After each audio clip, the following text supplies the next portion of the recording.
तो एक क्वेश्चन करते हैं। दो ब्लॉक्स हैं, है ना, M1 M2, उनके मासेस दे रखे are placed together on an inclined plane with an angle of inclination theta. ठीक है, ये एंगल थीटा है। अच्छा, various values of theta are given in list 1, है ना, थीटा की अलग अलग वैल्यू दे रखी। Coefficient of friction between block M1 and plane is 0। तो M1 और प्लेन के बीच में जो कोएफिशिएंट ऑफ फ्रिक्शन है 0 है, और M2 और प्लेन के बीच में कोएफिशिएंट ऑफ फ्रिक्शन 0.3 है। स्टैटिक और डायनेमिक फ्रिक्शन में कोई डिफरेंशिएशन नहीं किया है, दोनों सेम ही है। ठीक है, तो basically coefficient of friction M2 और प्लेन के बीच में कितना है, 0.3। ठीक है। अच्छा, लिस्ट 2 में जो है वो friction on block M2, friction on block M2 ये दे रखा है लिस्ट 2 में। ठीक, तो लिस्ट 1 और लिस्ट 2 को मैच कराना कि किस एंगल ऑफ इंक्लिनेशन पे friction on block M2 block पे जो फ्रिक्शन है ना, वो कितना होगा, वो इसमें दे रखा है, तो उसको मैच कराना है बेसिकली। ठीक है, तो सी ये लिमिटिंग फ्रिक्शन का क्वेश्चन है। तो एक बार लिमिटिंग फ्रिक्शन में अपन ने क्या देखा था उसको एक बार दोबारा से देख लेते हैं, है ना, इंपॉर्टेंट कॉन्सेप्ट है, कई क्वेश्चंस में आता है। तो लिमिटिंग फ्रिक्शन का कॉन्सेप्ट क्या बोलता है कि यदि तो ब्लॉक स्लिप कर रहा है ना, एक ब्लॉक हमने इस पे रखा मास m, और सपोज हम इस पे ये फोर्स लगा रहे हैं। ठीक है, यदि तो ब्लॉक स्लिप कर रहा है तो फोर्स ऑफ फ्रिक्शन कितना होगा, मैक्सिमम, मतलब लिमिटिंग फ्रिक्शन।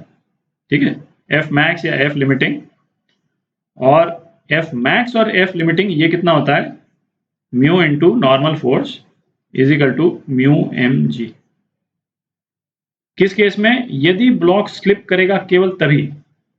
ठीक है, तो और ब्लॉक स्लिप कब करेगा, ऑब्वियसली जब एक्सटर्नल फोर्स जो है वो फोर्स ऑफ फ्रिक्शन से ज्यादा होगा तभी ब्लॉक स्लिप करेगा। तो केवल इसी केस में फोर्स ऑफ फ्रिक्शन जो है इतना रहता है। ठीक है, ब्लॉक नॉट स्लिपिंग। ठीक है, तो नॉट स्लिपिंग के दो केस हो गए। पहला केस तो क्या हो गया, ब्लॉक स्टेशनरी है।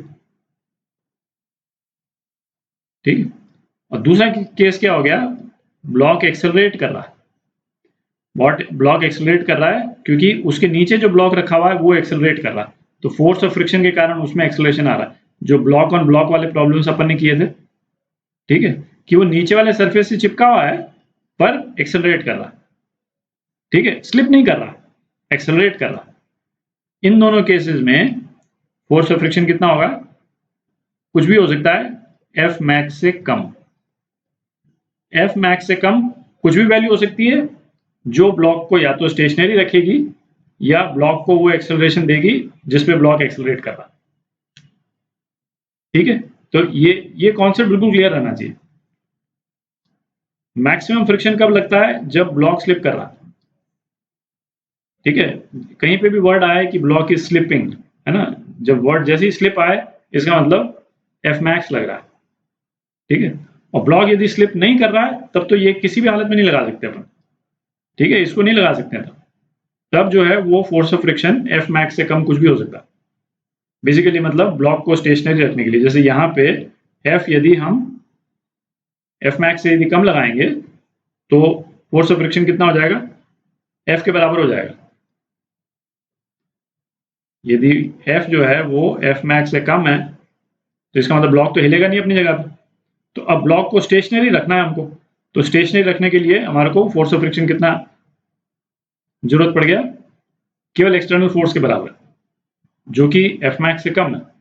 ठीक है, तो ये अपन पहले कर चुके हैं, क्योंकि ये लिमिटिंग फ्रिक्शन के क्वेश्चंस आ रहे हैं, तो है ना, एक बार दोबारा अपन ने एक्सप्लेन कर दिया, तो दोबारा एक बार अपन ने देख लिया। तो अब क्वेश्चन करते हैं। तो वैसा करते हैं, सबसे पहले वो एंगल थीटा निकालते हैं जिसपे ब्लॉक्स जो हैं ये स्लिप करेंगे। ठीक है, तो इन दोनों ब्लॉक्स का जो ग्रेविटेशनल फोर्स जो है इस डायरेक्शन में लग रहा है वो कितना लग रहा है, m1 प्लस m2 जी साइन थीटा। ठीक है, अच्छा एफ मैक्स जो है मैक्सिमम फ्रिक्शन कितना है, चूंकि केवल m2 पे लग रहा है फ्रिक्शन, तो ठीक है, तो ये नॉर्मल फोर्स और ये m2g cos थीटा। ठीक है, तो एफ मैक्स जो है वो कितना लगेगा, म्यू m2g cos थीटा। ठीक है, तो जस्ट ये दोनों के दोनों ब्लॉक्स स्लिप करें, इसके लिए क्या होना चाहिए कंडीशन, m1 प्लस m2 जी साइन थीटा एफ मैक्स के बराबर होना चाहिए।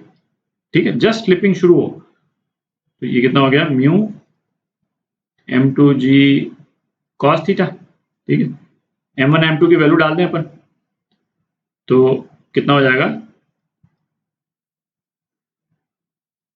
tan theta is equal to mu, जो क्या म्यू कितना है 0.3 इंटू m2 इज 2 और m1 प्लस m2 3 के बराबर है, तो tan थीटा कितना हो गया 0.2। ठीक है, तो अपने को ये जो इन्फॉर्मेशन दे रखी है, इसमें एक इन्फॉर्मेशन अपने को दे रखी है कि tan 11.5 डिग्रीज ये 0.2 होता है। ठीक है, तो थीटा जो है वो 11.5 डिग्री हो गया, मतलब 11.5 डिग्रीज पे ये स्लिप करना शुरू करेंगे।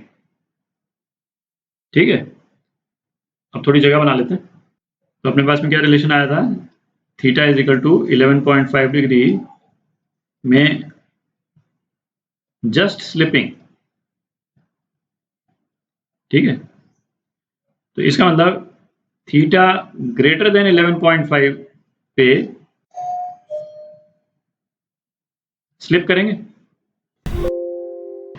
और यदि ब्लॉक स्लिप करेंगे तो फोर्स ऑफ फ्रिक्शन कितना होगा, एफ मैक्स के बराबर होगा, और एफ मैक्स कितना है, म्यू m2g cos थीटा।